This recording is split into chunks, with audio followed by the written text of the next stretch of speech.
Hello everyone. Once again, we welcome you in our Mind Management series of Energy Transformation Lab.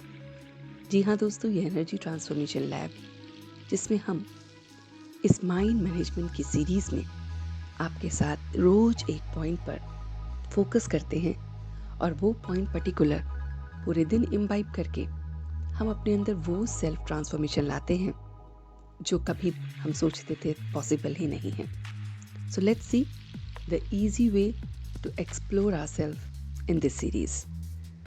तो आज जो हम topic ले रहे हैं वो टॉपिक है कि किस तरह से हम सदा के लिए शक्तिशाली बन सकते हैं. What are the ways that we can be always in the state of power? कि हमारी ये जो शक्ति है ये कभी भी खत्म ना हो. सुबह से लेकर रात तक हम कुछ भी करें मगर हम हमेशा इस शक्ति को महसूस करें.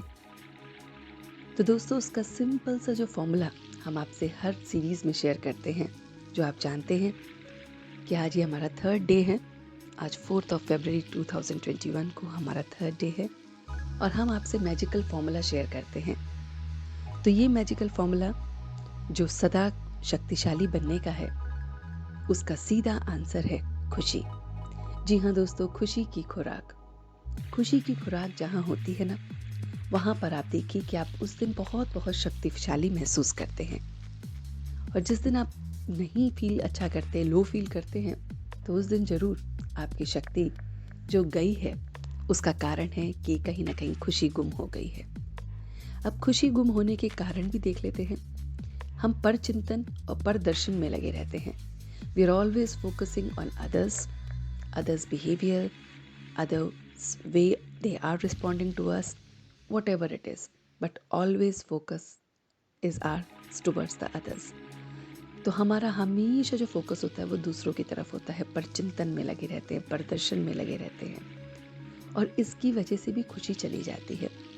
वो इसलिए होता है कि हम फिर प्रदर्शन और परचिंतन में हम उनके ऊपर टिप्पणियां भी करते हैं, हम उनके ऊपर बातें भी करते हैं और उसमें उलझे रहते हैं और सोचते हैं हम सही कर रहे हैं. और फिर क्या होता है, शक्ति हमारी आती नहीं बल्कि चली जाती है.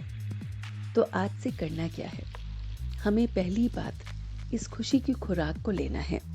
तो उसके लिए फर्स्ट जो मंत्रा है वो है कि परदर्शन और परचिंतन नहीं करना है. देखा, इग्नोर किया, आगे चले. जैसे हम बहुत सारी चीज़ों को रास्ते में जब चलते हैं तो इग्नोर करते हैं, बहुत सारी चीज़ों को जो हमसे रिलेटेड नहीं होती हैं हम उन सीन को देखते भी नहीं हैं.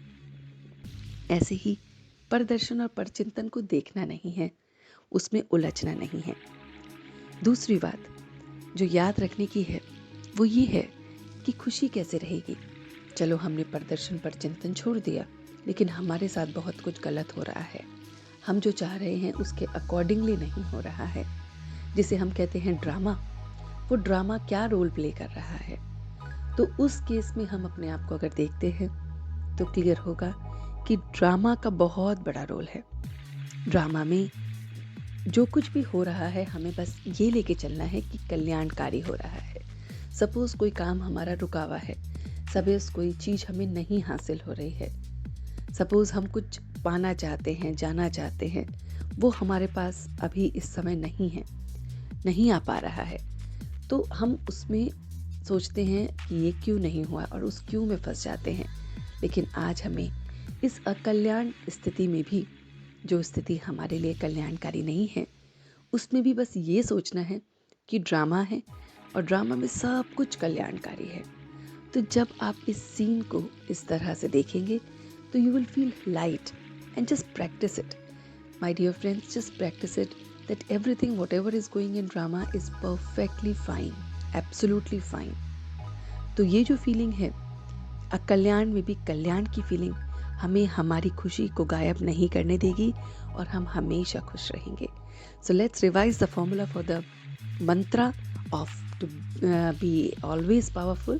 तो हमेशा शक्तिशाली बनने के लिए खुशी की खुराक लेनी है. उसके लिए परचिंतन प्रदर्शन नहीं करना है. और दूसरी बात जो इम्पोर्टेंट याद रखनी है कि ड्रामा में जो हो रहा है वो बहुत कल्याणकारी है. बस कुछ भी है वो कल्याणकारी है, वो हमें दिख नहीं रहा है लेकिन हमारे लिए कल्याणकारी है. So let's practice this and see that the change which I am observing in myself is actually coming to me.